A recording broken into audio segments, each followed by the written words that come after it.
Good evening. Good morning to you, Julie. Yeah. So here we are in our reverse roles.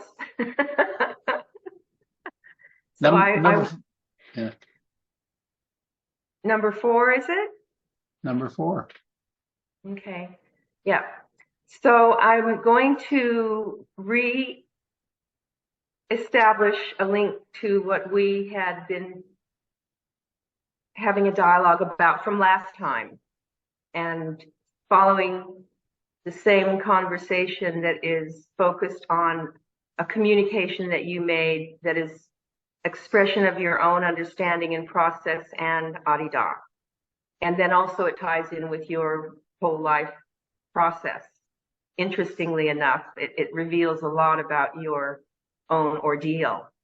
And so many people have been really appreciating what you have been saying, and particularly more stories. I want to hear more detail, in ways that, and I'm not saying that in a superficial way. It No, really serves them to feel the details of what you're describing because of the significant vastness of what it is that you have connected with and your experience, and then how you've made use of it through your heart impulse, and how the divine process then has come into being.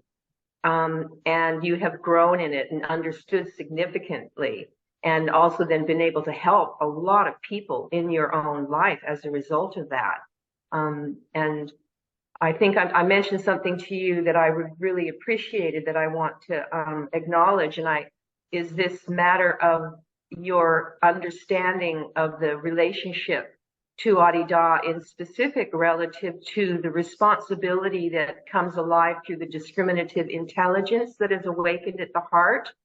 And then also the word that I used in feeling how you relate to your sense of self, or not self, or just true self, is with a great deal of discernment in terms of exercising discrimination, so that this responsibility falls on you relative to this response, and not falling in down the rabbit holes, or taking detours that are about the separate self. And of course, you've expressed to me, and we are aware that that's an insidious machine of nature to potentially do that. So I just appreciate the integrity of your communication and the care that you take in how you communicate. And that's been communicated to me too, about individuals who have listened to your communication, how clear it is for them, and informed and real experience. So thank you for this. Yes. So there you go. Now, when you wrote this was written much later than this period of time that this awakening is occurring, this feeling awareness, this expanded feeling awareness, beyond the sense of separate self-identity that you had previously been identifying with, although you do describe very clearly that that was a bit in question. Is that true? That's true enough to be said in terms of your sense of who am I? Where do I rest?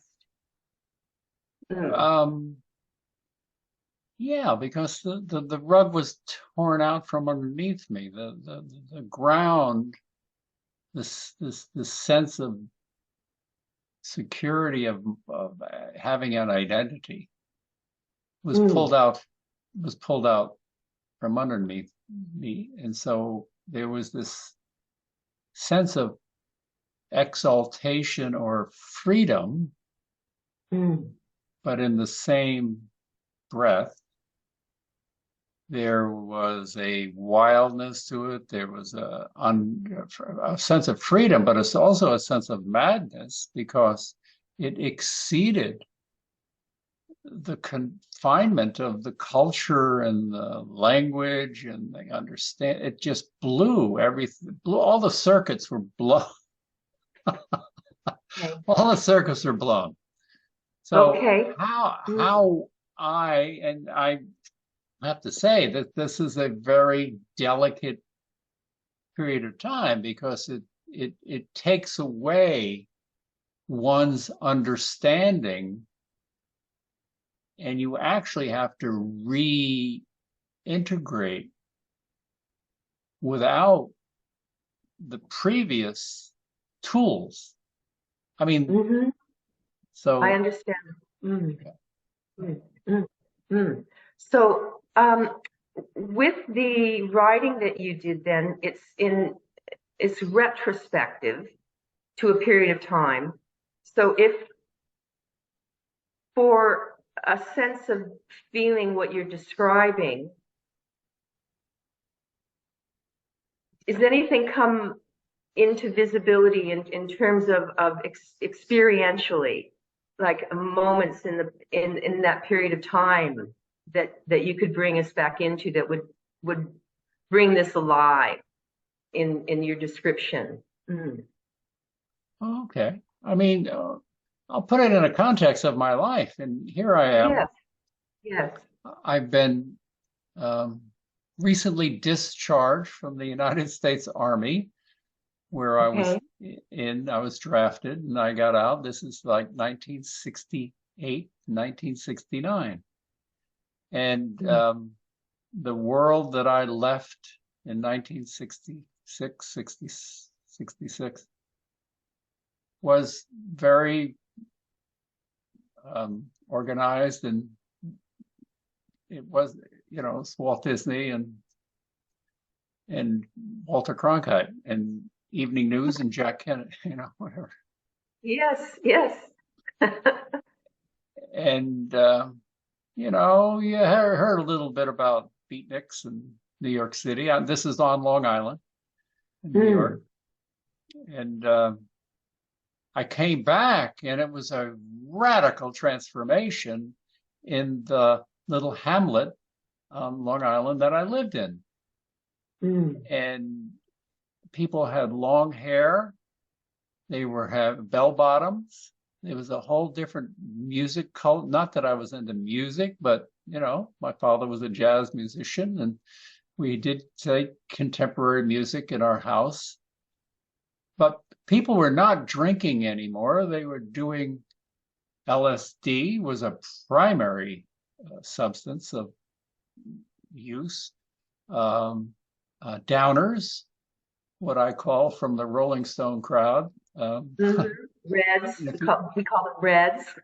Reds. And the greens were the speeds. The reds were the downers, the greens were the speed. The Right, bicolored ones were your guess is as good as mine. And right. and if you wanted the heroin, you could drive into Manhattan, into the Bronx, and get heroin.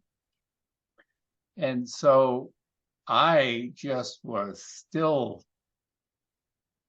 I didn't know what the heck was going on. So anyway, I was then, all these friends of mine had come back. Some were wounded, some were in post-traumatic stress. It was a radical time. Vietnam War was still in full blast ahead. Mm.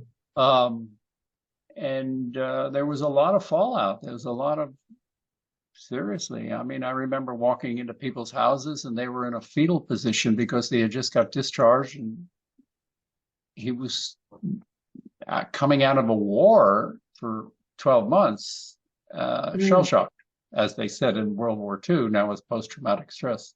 But anyway, Mm. that environment. So it took me a while to get a sense. I went to college, a junior college in Nassau Community College, to get started under the GI Bill, and the drugs and the protesting and the radical nature of the campuses was alive.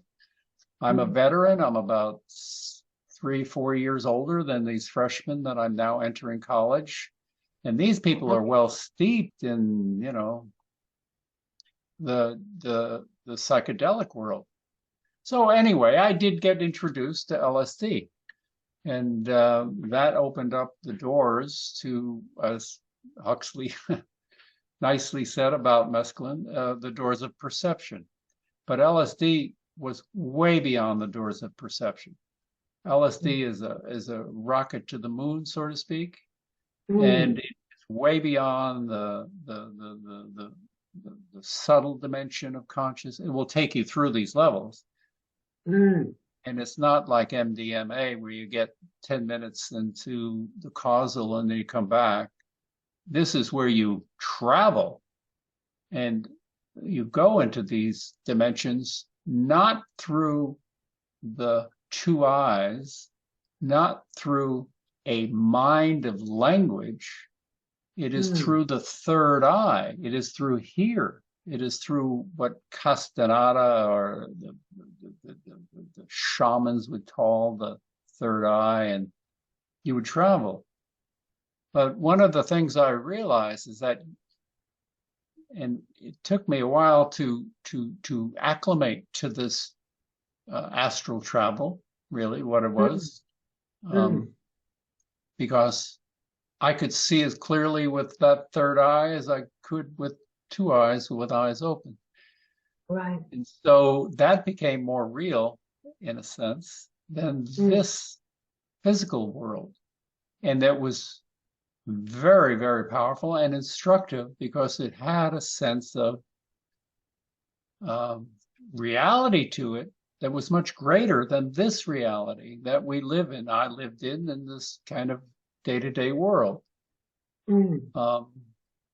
But then as I traveled through, I realized that I couldn't get any higher, if you will, in these states of consciousness unless I first went down.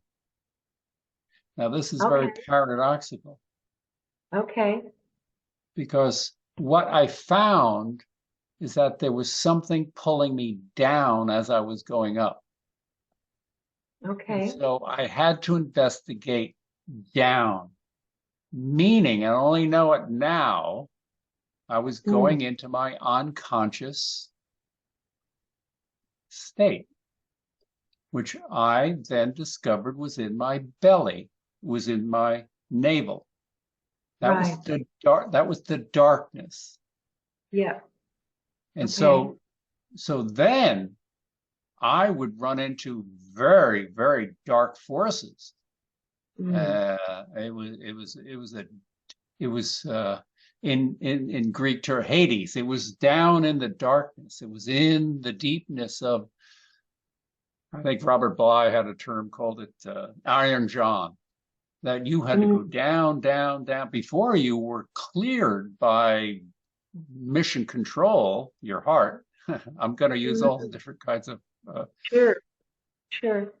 It's paradoxical. You can't go up. If you go up without being clear on the unconscious nature of your psyche, you're going to get into all sorts of difficulties because you're not clean, you're not clear, you're not from the heart, you're from the mind, and you're from the lower channels. You're configuring your unconscious through consciousness, through awakening. And I'm going to make a distinction between wakefulness and consciousness. Okay. So I'm going to say, so most people associate consciousness with wakefulness. And it is a kind of consciousness, but it's not the consciousness that I'm kind of alluding to. Yeah. Right? It's much greater than the mind. And this is very paradoxical. So basically what I'm saying is that I first had to go deeper, deeper, deeper down, down, down. And only later the words like Carl Jung and the shadow and what you hear in Jordan Peterson's talks today about the shadow and all of this stuff. This is only later do I get some kind of psychological, understanding, at least in the literature of the Red Book or anything that was coming out later on, 40 years later. But I did discover that there were some very dark forces in my psyche, which was not just in the belly, because now it's kind of a psychic dimension. and I used the term when I was with a shaman in Brazil. I said, the further I go in, the more I go out, meaning the inside world turned to an outside world. So it's very paradoxical. I'm going down, but I'm also going out. I'm going in, but I'm also going out. There's a Yes. whole transformation of one's mind consciousness. But these forces that were appearing were very threatening, were very dark, were very, very. What I learned after having been annihilated in some cases in the psyche, Yeah. I was transformed. I didn't die. I would wake up from being tested, transformed, or annihilated, or consumed. Really is a better word, because you're consumed like you're eating bread, and all of a sudden there's a metabolic change. Well, in the psyche, there's a metabolic or a transformational change in form, in identity. So with these forces were very dark, I found out, I go, oh wow, that was, and you would have to understand Joseph Campbell. He'd be a good example of the hero's journey. Yeah. Where you go out and these four, and it's in the shamanistic tradition. Now, this, I have no idea what's happening here. It's only years later of studying, trying to figure this things out, that I get some ability to comprehend this. But in my mind, I'm feeling now later that it was probably better that I didn't have any kind of conception or understanding, because I was naked and ignorant. I had no idea about these energies. Anyway, so what I realized is that these dark forces were transformational objects in my psyche that would allow me to go further into the darkness, but empowered now with those forces that I had to go through. And now I realize that there's a journey. This is a journey. I'm on a journey. Oh, I'm on a journey. I don't, and what's going on? And I'm still, of course, this is solo, right? You're not bringing, your allies and your understanding. You're leaving everything that I was associated with. I was leaving all of that and going into dimensions.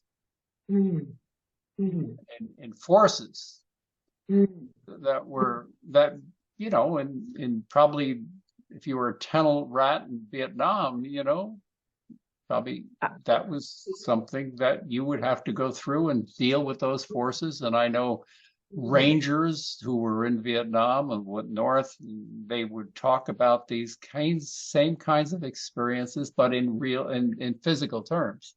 Yes. So you really get to see that there's a play between this world and that world and these dimensions. So anyway, after a while, the energy now, that feeling, is now allowing the ascension.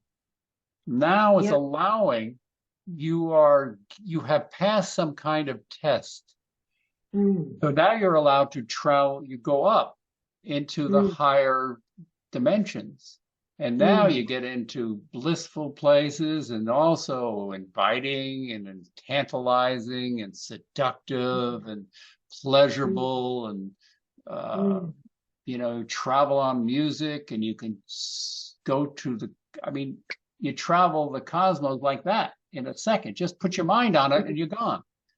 So the instantaneous nature of consciousness became alive. And then after much, I'm going to jump along here, you realize there's a mechanism of attention. Attention is the key here. You're now no longer using perception. You're not using the world that you are perceiving and going through. It's just attention. Attention will take you instantaneously to a whole nother place. Yeah. Yeah. And this is where the real game starts. Attention. I became aware that whatever I put my attention, he says this, and only later do I get the language of this. Sure. Whatever you put your attention on, you become.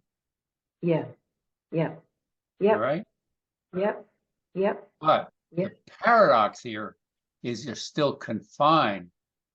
You could travel all the way to the top of your skull or the roof of the world, however you want to point it to. In yoga terms, it would be the top of the skull.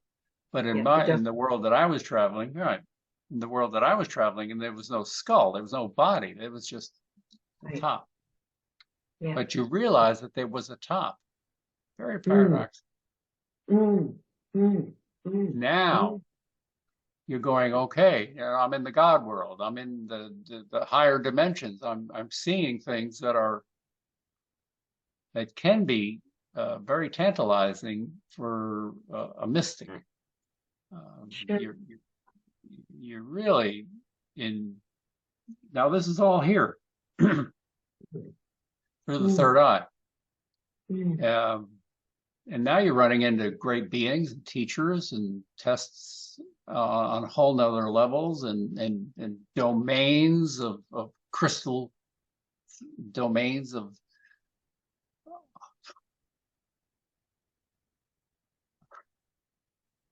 blissful places, where everything's alive and the touch is ecstatic and the feeling is ambrosic. It smells, it tastes. I mean, it's just heaven. You think you're in heaven. Sure. And I guess where you are. Some of the music from that time's coming to mind.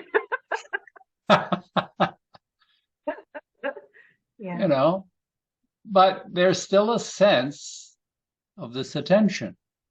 And you follow it. And it goes, when you start to follow the origin of some of this, instead of just going out. So when you start going in, you're gonna come to the source of attention. And then the trials and the associations with that, which is contraction. And now I have no idea of any of this stuff, but I'm running in now. I'm back into me. There's me. Oh, this is all me. This is all. Oh, I must be a god. I must be this. I must be that. I could see, because I had already saw the illusion of that. I was equipped with that sense of the ego as an illusion. So even in the subtler states, I had the arms, so I had the equipment, if you will, to understand that anything that I identified with a me was suspect. So I became my own prosecutor. Okay. I became, like in the book of Job, I became, well, the term that the Christians use was the devil, but really the term is the prosecutor, the one who's kind of judging what is happening here. So I was equipped to because there's lots of different identities that appear at the same time, but it's all in your psyche. Yeah. So it's very, very kind of crazy. But it's more real than this mundane kind of world. Right. And so this is where you can get caught in just wanting to be higher and find some kind of dimension that you can kind of hang out in, and you can't. I mean, I saw the possibility of being associated with a dimension, associated with a tradition, associated with a teaching, associated with a deity, associated with whether it be whatever. Mm. I'm going to jump. I drank ayahuasca with the shamans in Peru and Brazil for, oh, I don't know, a long period of time, 8 years, let's say. Yeah. And in their tradition, this force, ayahuasca, comes from the astral dimension. Mm. And it is seated in the astral, a higher astral dimension. This is their teaching. And this is a woman, ayahuasca. And she is a great mother. She is a great benevolent force. Mm. Mm. And I was invited because this is many years later, I was invited through these journeys with the shaman to enter into the world of ayahuasca, to be in that light, love dimension. Mm. Mm. Mm. Mm. And it's kind of crazy because you're in that world and you're talking, but you're not talking English. You're not talking language. You're talking mind to mind, instantaneous. It's mind to mind talk. You don't even use words, but there's clear communication. There's clear intelligence. This is an intelligent universe. This is not some kind of hallucination. There's an intelligence, and that's that feeling that is kind of operating here. And so, did that get pulled down into life, or in terms of the straddling of yeah, well, I'm very practical. I never really got it. And now I know people who to this day still, constantly or regularly, I mean, speaking weekly, drink a beverage, ayahuasca, and use that as their guide and as their life. And they've oriented their whole life around, getting the Shukrona and getting the Madadi and going to Brazil and Peru and having a church and drinking the beverage and the sacrament. That's what it is, the sacrament.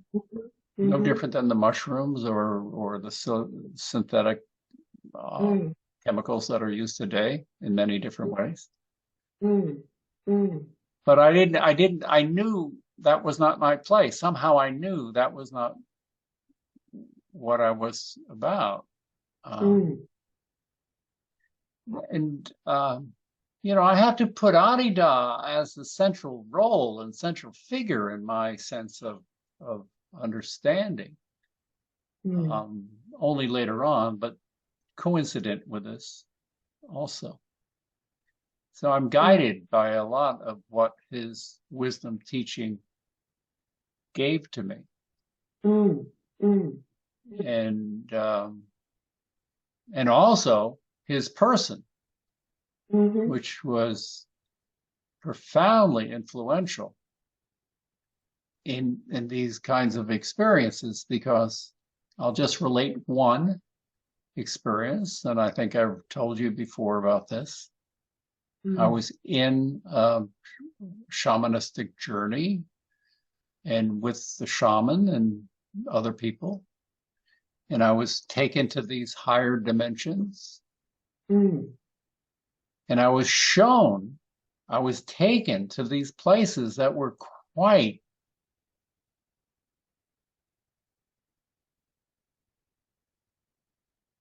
cosmic, in the sense is that now I'm in a kind of cosmic world. I can see the operating principles of this world that are actually operating at this level. So now I see that these higher dimensions are pretty much creating or influencing the lower dimensions of the planet and human personality stuff. And I've been showing great, what would be considered secrets or esoteric matters. mm, And I'm saying, not language wise, but I'm saying, why am I being shown? Because I'm just a local bloke, as you might say in down there, down under. I'm just a local farmer here or whatever. mm, Why am I being shown these great secrets? mm, mm, mm, And as soon as I asked that question, the face of Adida immediately appeared as big as my vision was. mm, And some mm, people say his face was as big as the moon. mm, Well, mm, his face covered my whole 180 degrees, if you will, of perception. mm, mm, mm, mm, And at that moment, I said, I have to see you. mm, mm, And why I was saying that, because in the midst of all of this, I was saying, I need I need to know if this is true. Is this mm, actually happening? mm, mm, I needed confirmation mm. on the vision that I saw as real as I'm seeing you or anybody else in the world. Sure, sure. Mm, mm, Now, at that moment in time, I was not a student. I mm. was not associated. I did have the B zone, but this is early, I don't know, maybe 20 years ago. Right. Um, I said, I have to see you. He didn't say a word. Then he disappeared. Mm, And then, whatever, things continued on. And that was on a Saturday night. Well, now remember, I have no association with the community. I have no connection with, I'm in California. The following Saturday night, I was in his living room at the foot of his chair in the Manor of Flowers, amongst mm, other people, and it was a darshan. So how that occurred was mundane in some level. Somebody called and whatever. But in my mind, mm, this is confirming mm, what I had experienced at these levels of a consciousness. So now I'm assured that mm, he is the one who is running the show. mm, mm, mm, mm, Now, mm, of course, there's, my responsibilities, and I'm a very practical and uh, person and whatever.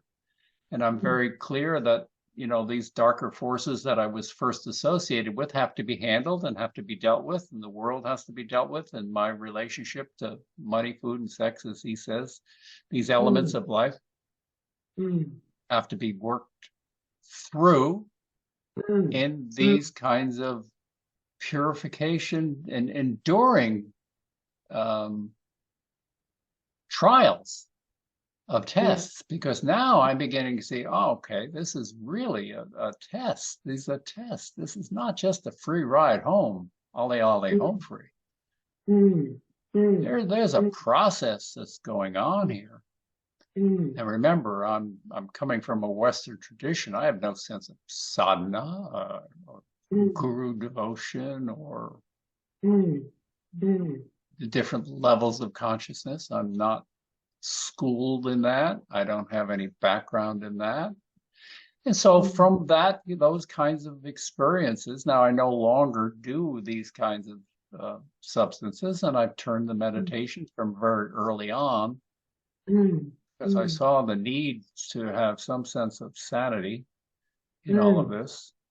mm, Um, and getting the body in that yoga asana. mm, And mm, so, I'm 77. I did yoga 5 times a week for 35 years. I mean, serious mm, yoga. I mean, hatha yoga. along with the other stuff. Because I realized that the body is essential to this kind of energy, because this is not just psychic energy. This is bodily. The energy is coming down. This is not, this is not a, get up and out. This is get in and be in that state.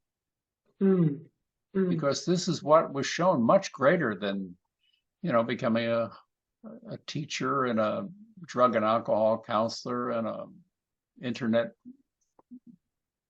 owner of a big company and whatever, which was all part of my life.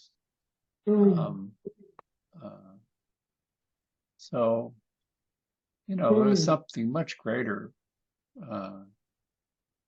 And so I always saw that the next journey, if you will, is getting life to not be complicated, not to get it cleaned up, to get it purified, not to be drawn into the stuff of life that is seemingly so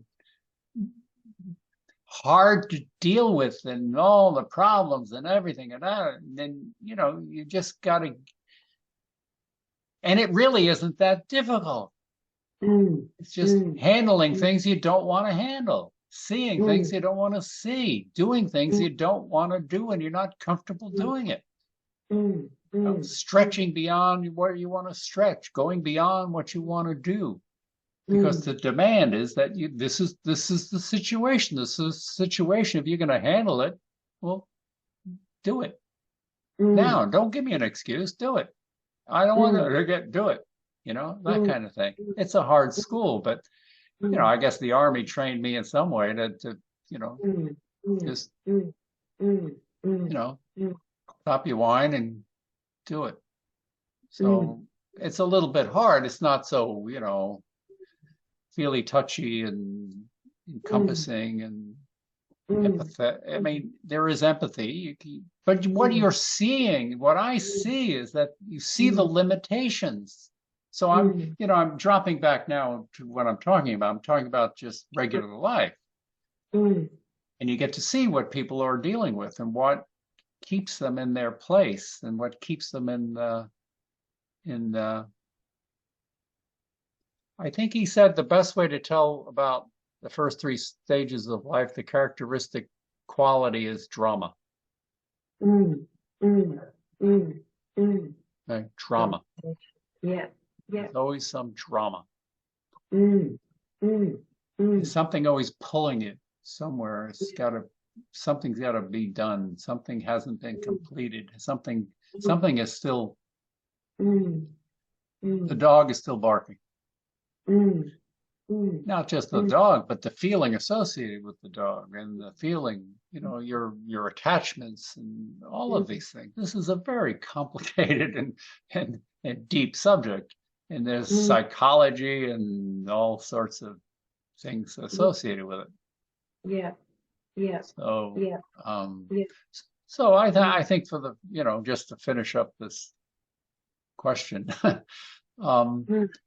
it's just really doing things that I didn't want to do. Right. I was, I had to do things and to work through them, to adapt to them. The old experience, you can't transcend something that you haven't adapted to. So, or become significantly and sufficiently aware of, for there to be an exercising of an insight that comes about relative to how to respond and take responsibility for. Well, then you start to master life, not master it like you're some kung fu master, but you handle it. You can do it. You can navigate through it. It's not like a big deal. It's like, this is what's required. Okay, I'll do it, and it's finished. It's done. So and of course, yes. Well, and of course, excuse me. Of course, it's for each individual. It may be. As you've often reflected to me too, is that from your experience, because of the, you've got a pretty full spectrum lessons. in the realm of possibilities, from you described the being in the army, and that regime, that regimen, that discipline, and meeting the mark in that regard. And then you're thrown into a whole opposite spectrum of just infinite possibilities, and then simultaneously you've got this heart that domain that has been activated, and you are consciously participating in and becoming more and more aware of the governing force of that, the discriminating force of that, and it's active. The degree to which you are aware of it or not is growing, as the self position. So the heart is being activated in the gross and the subtle, the higher subtle, and the cosmic, and all of these incredible possibilities with which energy and attention can be. I mean, you're just on the ride. But then there's also the sense that that is a madness, and yet you're in a realm where you're experiencing these possibilities, and you're attracted to some, repelled by others. That some may be scary, some may be delightful. There's all the possibilities there, and you keep indicating there is this anchor still. And traditionally, I'm reminded of how it's indicated that the body mind and being embodied in this particular mechanism and structure is a blessing to be able to then take responsibilities for this plethora, and the heart at the core, not meaning as a focal point of attention, but the ground upon which, and you say the God, Adi Da is the one that is the source, is what I hear you indicating, and it is the mover in terms of the process that's occurring. And you describe it as a journey, yes, but you're also indicating that you've become aware that it's greater than the journey where attention can take you. Right, because what you could see is that silver cord it's somehow associated with it. That could be cut, and you could go. The spirit, you're in a spiritual dimension, so you could see that you could do. The cord could be cut, and you could just go. Yes. So also, it's interesting when I hear you speaking about the various phenomenal experiences, and that's the higher fourth stage is the structural anatomy as Adi Das described it. Of course, there's different traditions that will describe it differently, and all of that. They're pointing to similarities, the realities of the way manifest form and conditions arise, and what the possibilities are. Now some of this was stimulated through the use of the tool or of ayahuasca, and as you're indicating, there are other substances that can facilitate these types of realizations or understandings or insights, and yet they're not even actually necessary. Some people are able to enter into these without those substances, because you can have people arguing, oh, it's just brain phenomena that you're stimulating chemically. It's actually not real. Or, there's a lot of debate and doubt mind, relative to the greater, the subtle realm, and even the realm of the heart as it manifests. It seems to be in question a lot, because you're just identified with the gross mechanism of the body mind from birth to death, and that's it. But there's enough evidence throughout all traditions and documented, and as you're indicating, that these are real, and they're all just modifications of the light, the source condition, the self condition. That, of course, this is what great siddhas indicate. Without necessary, maybe they have had, maybe they use the hookah pipe. Well, Who knows? in terms of what great siddhas and great realizers have said about these things. Now, in the literature, you can find lots of things being said about it, but in my life, I can point to a number of what I considered realizers, and I'll just mention two. One is Chogyam Trungpa Rinpoche, and what his experiences with LSD were, and also Neem Karoli Baba and his experiences with LSD. And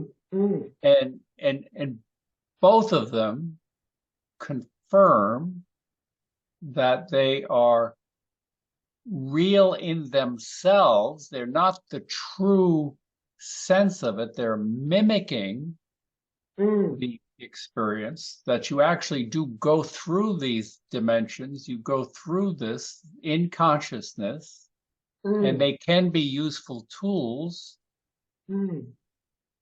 but they are not the end of the journey. They're only the momentary awakening to these structures of consciousness that you can then use as a guide or an intuition.